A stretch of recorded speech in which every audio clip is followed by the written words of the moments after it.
Next మనం మెదక్ వెళ్దాం. మెదక్లో రైతులకు తీపి కబురు చెప్పారు మంత్రి హరీష్ రావు. 1,00,000 వరకు పంట రుణమాఫీని చిన్ననోట్లైన వెల్లడించారు. అదే కాకుండా సంగారెడ్డిలో అకాల వర్షాలకు నష్టపోయిన పంటలకు కూడా 10,000 రూపాయల ఎకరానికి నష్టపరిహారం అందజేశారు. దీని మీద పూర్తి అప్డేట్స్ మా మెదక్ ప్రతినిధి సునీల్ అవిలో అందుబాటులో ఉన్నారు. సునీల్, చెప్పండి, అక్కడ ప్రజలు రైతులు ఎలాగ ఫీల్ అవుతున్నారు? వాళ్ళకి ఎకరాకు 10,000 రూపాయలు, అదేవిధంగా 1,00,000 రూపాయలు రుణమాఫీ వస్తుందని.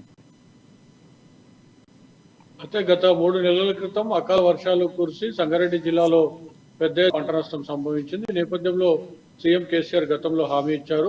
పంట నష్టపోయిన రైతులకు ఎకరాకి 10,000 రూపాయల ఆర్థిక సాయం అందిస్తామని చెప్పడం జరిగింది. ఈ నేపథ్యంలో కొంత ఆలస్యం జరిగినప్పటికీ కూడా ఎట్టకేలకు రాష్ట్ర ఆర్థిక వైద్య శాఖ మంత్రి తన్నీరు హరీష్ రావు సంగారెడ్డిలో పంట నష్ట పరిహారం డబ్బులను రైతులకు అందజేయడం జరిగింది. మరోవైపు ఈ సందర్భంగా ఆయన సంగారెడ్డిలో నిర్వహించినటువంటి సభలో మాట్లాడుతూ సోమవారం నుండి 1,00,000 రూపాయల లోపు ఉన్నటువంటి పంట రుణాలను మాఫీ చేస్తున్నట్లు కూడా చెప్పారు. అయితే సోమవారం ఉదయం ఈ ప్రక్రియ ప్రారంభమై సాయంత్రం వరకు పూర్తిగా 1,00,000 రూపాయల లోపు రుణం తీసుకున్న ప్రతి ఖాతాకు సంబంధించి బ్యాంకులో 1,00,000 రూపాయలు అప్పు పూర్తిగా మాఫీ చేయడం జరుగుతుందని చెప్పారు. అదేవిధంగా ఈ నెల 15 నుంచి 20వ తేదీ మధ్యలో 1,00,000 పైగా, అంటే 1,00,000 రూపాయలకు పైగా రుణం తీసుకున్న వారి రుణాలను కూడా మాఫీ చేస్తామని కూడా చెప్పడం జరిగింది. అయితే ఈ మేరకు రైతుల్లో మాత్రం సంతోషం ఉందని చెప్పవచ్చు. ఎందుకంటే రుణమాఫీ చేస్తామని చెప్పి ఎన్నికల హామీలో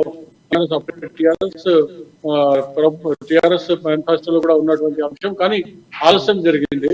ఈ ఆలస్యంపై ప్రతిపక్ష పార్టీలు, ముఖ్యంగా కాంగ్రెస్ పార్టీ నాయకులు పెద్ద ఎత్తున జిల్లాలో కానివ్వండి రాష్ట్ర వ్యాప్తంగా ఆందోళన చేసిన విషయం తెలిసిందే.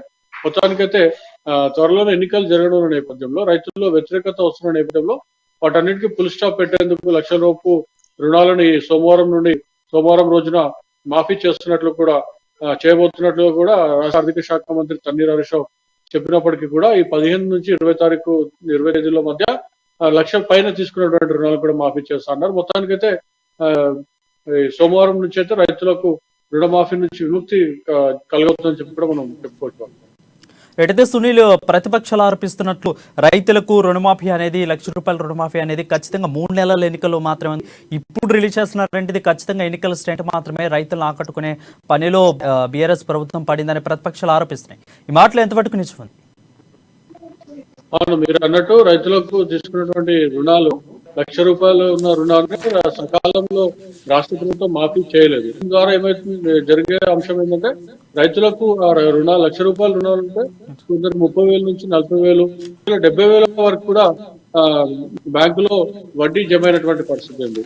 ఈ నేపథ్యంలో రైతుల 1,00,000 రూపాయల రుణమాఫీ చేసినప్పటికీ కూడా రైతులు మళ్ళీ వడ్డీ చెల్లించాల్సినటువంటి పరిస్థితి ఏర్పడుతుంది. 30,000 నుంచి దాదాపు 70,000 వరకు కొందరు రైతులకు వడ్డీ పడుతుంటే రాష్ట్ర ప్రభుత్వం మాఫీ చేసి కూడా పెద్ద ఉపయోగం ఉండదు. సకాలంలో మాఫీ చేసి ఉంటే 1,00,000 రూపాయలు రుణమాఫీ బ్యాంకులకు వడ్డీ కట్టాల్సిన పని చెప్పి చెప్తున్నారు. కొన్ని చోట్ల రైతులకు సంబంధించి ఖాతా బ్రీఫ్ చేసినటువంటి పరిస్థితి, ఖాతాలో ఇప్పటికే వడ్డీలను తీసుకున్నటువంటి అంశాలు కూడా ఉన్నాయి. చాలా గ్రామాల్లో, చాలా మండలాల్లో రైతుల ఖాతా నుంచి కూడా కొంత డబ్బులు వడ్డీ పేరుతో కూడా బ్యాంకులు తీసుకున్నాయి. మొత్తానికైతే రైతులకైతే పెద్ద ఎత్తున దీంట్లో లాభం లేదని కూడా పెద్ద ఎత్తున రైతుల నుంచి వస్తున్న విమర్శ.